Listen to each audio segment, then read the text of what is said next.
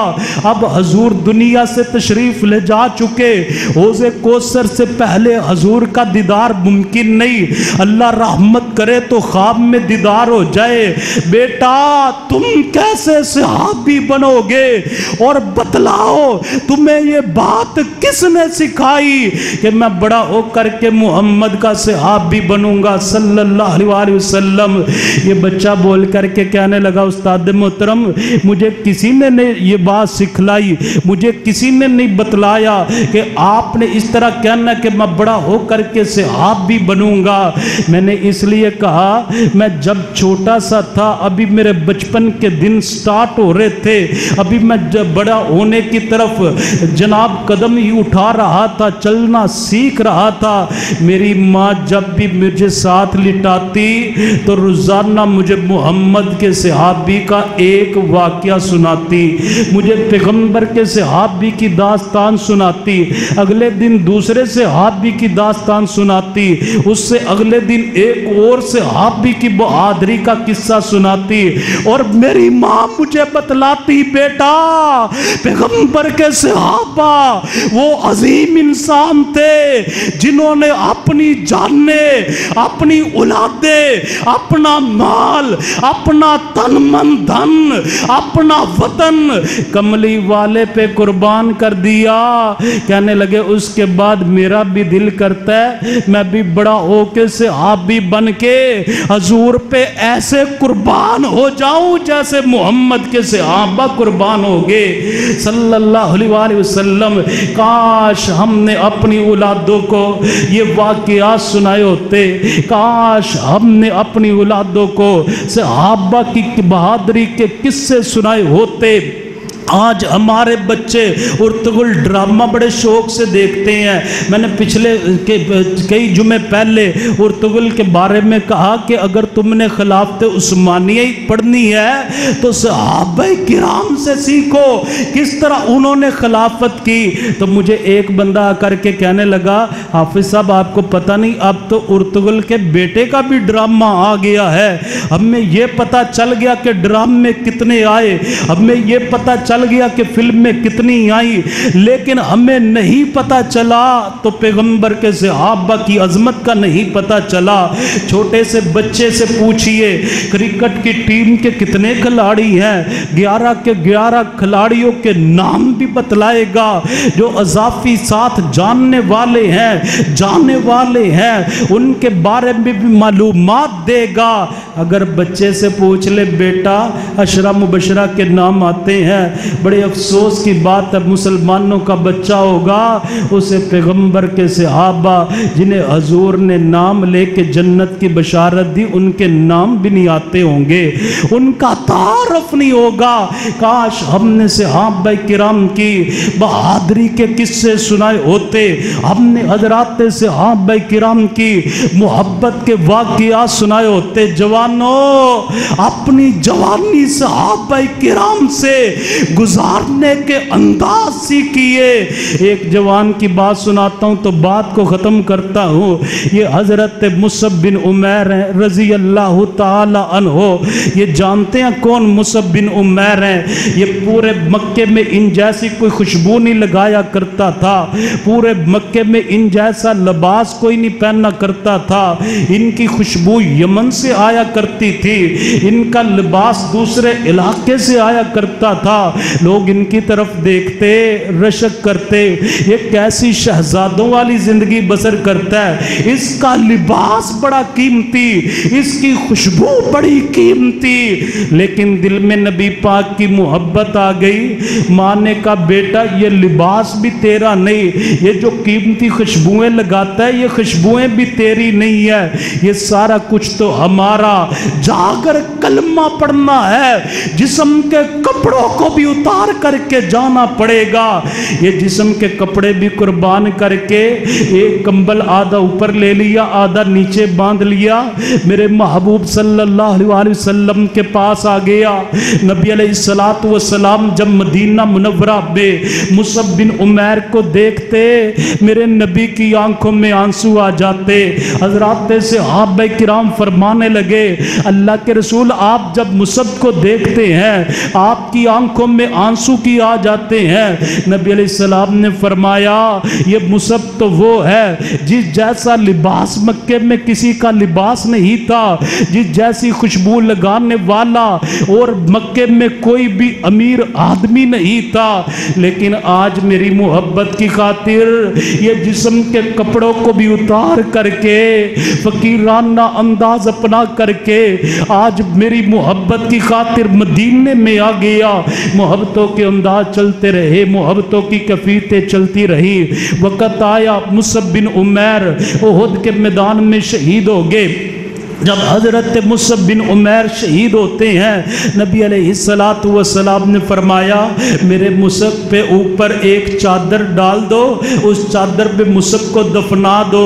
جب چادر سر پہ ڈالتے ہیں تو پاؤں ننگے ہو جاتے ہیں، جب پاؤں پہ ڈالی جاتی ہے تو سر ننگا ہو جاتا ہے۔ یہ کون ہے جس کے پاس قیمتی لباس موجود ہے، جس کے پاس لگانے کے لیے قیمتی خوشبو موجود ہے، لیکن آج یہ حالت یہ کیفیت کیوں ہوئی؟ نبی پاک کی محبت کی خاطر آج اس کی میت پڑی ہوئی ہے۔ سر پہ کفن ڈالتے ہیں پاؤں ننگے ہو جاتے ہیں، پاؤں پہ ڈالتے ہیں سر ننگا ہو جاتا ہے۔ نبی علیہ السلام نے جب یہ کیفیت دیکھی، میرے نبی کی آنکھوں میں آنسو ہیں۔ جوانوں، آج ہم رسول اللہ صلی اللہ علیہ وسلم سے محبت کا دعویٰ تو کرتے ہیں، حضور سے پیار کا اعلان تو کرتے ہیں، لیکن حضور کی محبت کی خاطر ہم حضور کی سنتوں کو اپنانے کے لیے بھی تیار نہیں،